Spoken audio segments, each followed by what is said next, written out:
بسم اللہ الرحمن الرحیم۔ اسلامی تعلیم حصہ دوم اسلامی تعلیم کا ہم پڑھ رہے ہیں۔ اس کے اندر آج ہم جو سماعت کریں گے اور اپنی علم کے اندر جو ہے وہ اضافہ کریں گے، اس کے اندر سب سے پہلے ہے جی اللہ تعالیٰ کی کتابیں، اللہ تبارک و تعالیٰ کی کتابیں۔ سوال و جواب کی صورت میں یہ کتاب لکھی گئی ہے تاکہ آپ کے عمر کا لحاظ کرتے ہوئے سوال یہ ہے کہ اللہ تعالیٰ کی کتابیں کتنی ہیں، اللہ تبارک و تعالیٰ کی کتابیں کتنی ہیں جو آسمان سے نازل ہوئیں۔ تو اللہ تبارک و تعالیٰ کی چھوٹی بڑی بہت سی کتابیں نازل فرمائی اللہ تعالیٰ نے۔ بڑی کتاب کو کتاب اور چھوٹی کو صحیفہ کہا جاتا ہے۔ جو بڑی کتابیں ہیں ان کو کتاب کہا جاتا ہے اور جو چھوٹی ہیں ان کو صحیفے یا صحائف جو ہے وہ کہا جاتا ہے۔ اور ان میں 4 کتابیں جو ہیں وہ بہت مشہور ہیں۔ جو بڑی کتابیں ہیں 4 وہ مشہور ہیں۔ 4 مشہور کتابیں کون سی ہیں اور کن پیغمبروں پر نازل ہوئیں، یعنی کہ ان کتابوں کا نام بھی آپ لوگوں کو آنا چاہیے، اور جس نبی پر جس پیغمبر کے اوپر وہ کتاب نازل ہوئی ان کا نام بھی جو ہے وہ آنا چاہیے۔ پہلے نمبر پر ہے جی تورات، جو حضرت موسیٰ علیہ السلام پر نازل ہوئی۔ حضرت موسیٰ علیہ السلام پر جو کتاب نازل ہوئی اس کتاب کا نام کیا ہے؟ تورات شریف، تورات بھی کہتے ہیں، تورات شریف۔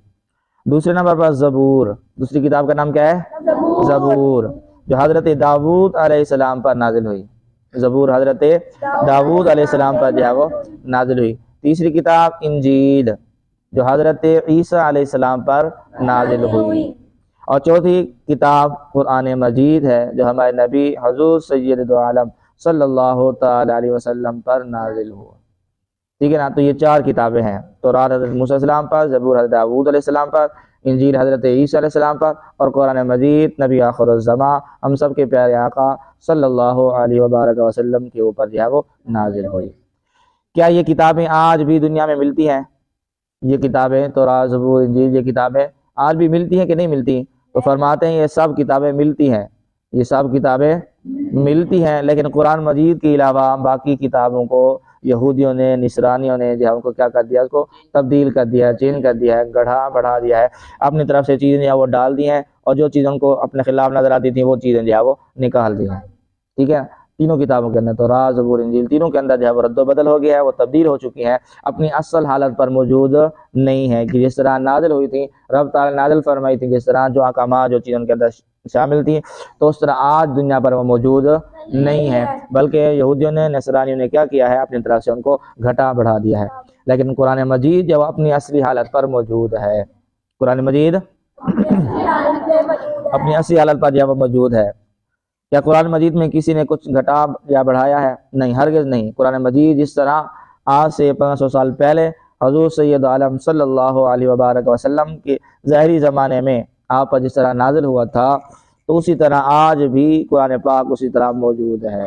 اگرچہ قرآن مجید کی تدوین بعد میں کی گئی ہے، جمع بعد میں کیا گیا ہے، لیکن جس طرح آپ پر نازل ہوا اسی طرح ان کے الفاظ، ان کی زبریں، زیریں، شد مدیں، یہاں تک کہ نقطے وغیرہ بھی اسی طرح محفوظ ہیں جس طرح نازل ہوا تھا، اور قیامت تک محفوظ رہے گا، قیامت تک محفوظ رہے گا۔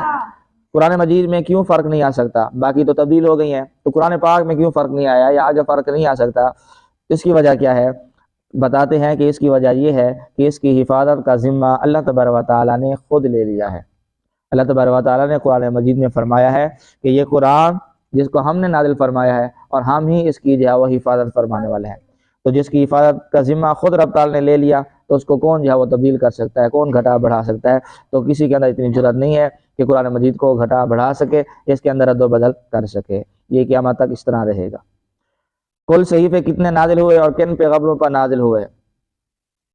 ذکر ہے نا پیچھے کہ بڑی 4 کتابوں کے علاوہ بہت سارے صحیفے بھی ہیں، تو کہتے ہیں وہ صحیفوں کی تعداد کتنی ہے اور کن کن کے اوپر جو وہ نازل ہوئے ہیں؟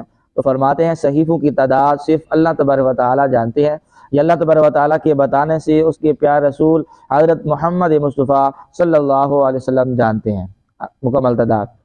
کچھ صحیفے حضرت آدم علیہ السلام پر نازل ہوئے، کچھ حضرت عیسیٰ علیہ السلام پر، کچھ حضرت ابراہیم علیہ السلام پر نازل ہوئے، کچھ حضرت موسیٰ علیہ السلام پر نازل ہوئے۔ ٹھیک ہے نا، تو ان کا ذکر جو ہے وہ ملتا ہے کتابوں کے اندر، اور قرآن پاک میں بھی صحف ابراہیم و موسیٰ، حضرت ابراہیم علیہ السلام پر، حضرت موسیٰ علیہ السلام پر جو صحیفہ نازل ہوئے ان کا بھی جو ہے وہ ذکر جو ہے وہ ملتا ہے۔ اور اصل ان کی جو تعداد ہے کتنی ہے اور کیسے ہے وہ اللہ تبارک و تعالیٰ ہی جانتے ہیں، یا اللہ تبارک و تعالیٰ کے بتانے سے ان کے پیارے نبی پیارے رسول جانتے ہیں۔ سمجھ آئی بات؟ نہیں آئی؟